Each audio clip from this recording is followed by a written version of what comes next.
Isabella Premm, when we did the display for an Idle Hour over at Brookwood Hall, we called her the child of Idle Hour and federal agent. And that kind of sums up her life. I found it amazing that she's 19 years old and a federal agent. Again, at some point they threw all the women out of the Treasury Service, and I'm not sure if they brought them back in, because the articles that we have so far show that she was still kind of involved and that she was looking to be reinstated. Again, this is the prohibition has occurred. We are seeing the rum runners, which very, very famous. My father used to refer to it as guns along the Montauk, which Montauk Highway, you could fire so many shots to determine which cops were on, which Coast Guard was on, and so forth. Yeah, and she, interestingly enough, she was raised on Idle Hour. So here she is. Her grandfather was brought over here because he was a famous horticulturist and so forth, to take care of the farm and the plantings of the Idle Hour Estate. Her father, as we just discussed, was born in England, and so they come over with a very European look, and she's born here. She's born basically a child of Idle Hour. And I would guess that because of the involvement of her father and grandfather in the farming aspects, as long as Idle Hour was there as an estate, she was probably growing up just kind of wandering through the fields and woods. The story that you had mentioned about her jumping into the pond and to save somebody. So she would be swimming in the bay and so forth. She grew up as kind of part of the local area.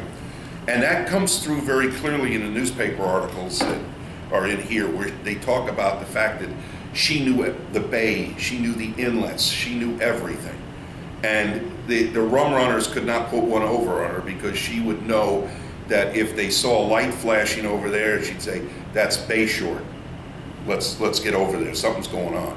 So she knew this area, and to realize that a 19-year-old kid basically is a federal agent and as successful as she was, because I love some of the quotes in the paper here.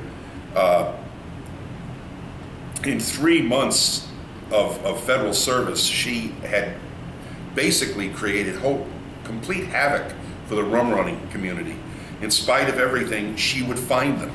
And they actually, her and a couple of other agents, because of her knowledge, made one of the biggest scores, basically, one of the biggest arrests in rum running here in the area.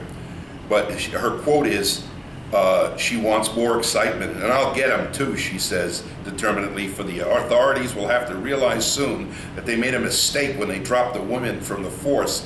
They are much better agents than men. They are less easily bribed, less easily fooled, less easily shooken from a trail, and besides, they have an uncanny sense which makes them follow up a clue that most men pass up. I love that quote, I really do. And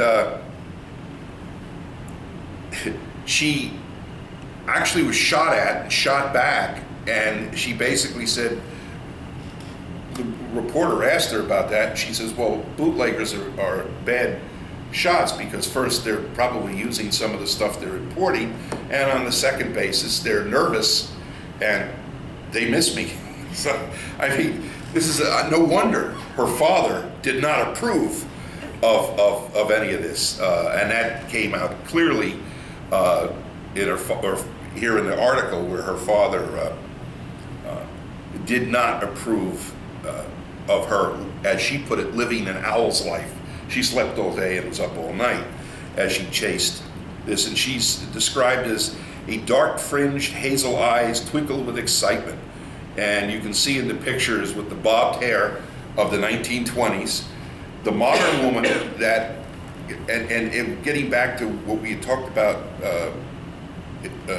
Alva Belmont, if you look at pictures of Alva before she got involved in the movement, she has the long hair, the Victorian look, and all her pictures after that, they're bobbed hair, very modern looking woman. So this is the child of the results of that woman's movement that changed the world here in America.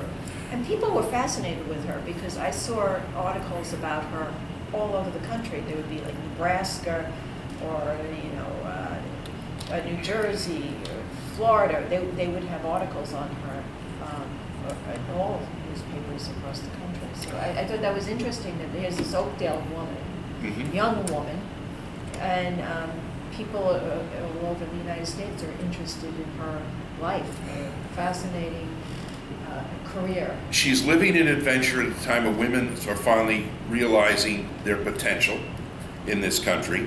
She's also good looking, cute, and I think I get a big kick out of it because basically that's her high school picture that they're using. And that must be her grad, because that was a normal, the midi blouse look was the normal high school graduation picture at the time.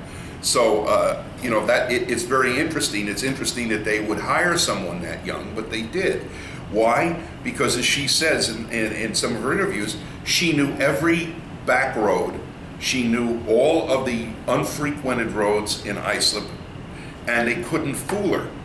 And she scouted around driving a car. Now here again, this is only a few years after women get the vote in New York State in 1917. It was about roughly 5-6 years later. She's driving a car all over the place when, just before then, very few women drove, and if they did, they were considered very modern. My grandmother drove, but my grandfather was legally blind and she didn't trust him driving. And the fact that he didn't have a driver's license, and when they went to take it away from him, he goes, "I never had one," because he started driving before there were such things.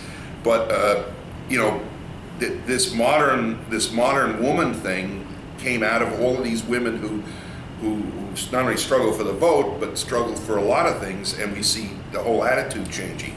Yeah, it didn't change overnight, but here's a person who opened up law enforcement for women. And this is back when the only one they had was a matron in the jail for the women's cells. And we start seeing women detectives and everything else regularly come out, though they were very rare before. One of the big things is that she was involved in the capture of the rum runner Virginia. The Virginia had 650 cases of illegal hooch on board, as they would put it back then, and it was due to her scouting and understanding what was going on. She said in here that she had been involved with this thing, and I told my dad, and he was proud instead of being angry. So we do see that he eventually is proud of his daughter, but she must have been quite a handful. She really must have been. The fact is that she knew the bays and inlets showed how she spent her girlhood. She was out there on the bay and going around the area. One of her other big accomplishments was that she actually found an Islip Town law enforcement police officer who was acting as a security for landing of some of the hooch. She basically recognized him. He swore that he was a private security guard. He wasn't a police officer. She went in and got his badge and she says, "What's this?" And then it goes up to the town board and created quite a stir. Her quote is, "If you're not an officer, what are you doing with this?" And she holds up his badge. This is a person that a great biography could be written on, and we really need to do more digging on her. You know what happened to her, though, because she drops out of sight. You know what? Well, I know she marries a person who worked for Cunard Lines. I do know that. And then she moves to live in England. So she leaves the area. She leaves the area. She goes to England. We do know she had a son, and she does die. She dies in Southampton, England, at the age of 36.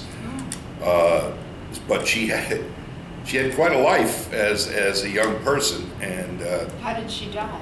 I don't know for certain. It was natural cause. It wasn't. It wasn't. Yeah, and it, you know, it wasn't something. And again, a problem we have today is that something that we might say wasn't as big a deal as far as diseases go back then was fatal. So I'm not sure, and we have to do more research on that. But she was an incredible person. She must have really been something. Especially quotes are great in this. She was boarding a vessel that she suspected of being a rum runner. The man said, basically threatened her, and he would throw her overboard. And now she wasn't exactly a giant. And he'd throw her overboard, and her quote back to him was, "Go ahead," I told him, "for I'm coming." She goes aboard anyway, and so when they asked her what happened, I did and he didn't. I love the way that she states It's not that. lacking for courage. No, and when she joined the service, and the quote is, they asked her about her father. She basically said, fearing that her father might object to her joining the service if she asked for permission, Miss Premm didn't tell him until she had all of her papers certified. There's one way around that. Yes, but again, this whole thing shows us that the progress of not only women's rights, but attitudes and so forth that we take for granted today, that they grabbed them and ran with them instead of complaining and so forth. They basically, the old thing is, what she did, which was basically, it's better to ask for forgiveness than ask for permission, and she did it. Oh, I love that. And she about did the that. rum runners themselves now. So they, were they driven away? I mean, were they like driven away from this area, in other words, or like what? They didn't give up, and they did all sorts of tricks. And I'm going back because my own family history is involved in some of this. One of the stunts pulled, if you remember right, for many years, every butcher shop, the Van Eiderstein company, which was tallow and fat, they'd have these trucks that would pull up, and they were beautiful trucks, and then they would load all the offal and all the rest of the stuff that the butcher would be throwing out, bones and all, which would be taken back to the city and rendered into oils and fats and so forth. One of the stunts pulled on a regular basis was to load the truck with alcohol and then pile all of this stuff on top of it. No cop in his right mind is going to go through rotted meat and go find that. So they would drive right down Montauk Highway, which, remember, all the great roads we know, Sunrise Highway, didn't exist. It was all right through the towns, and some towns were cooperative, some were not. I promised my father not to say which ones, and they would be running in. They would be running it in the inlet. One distant section of my family,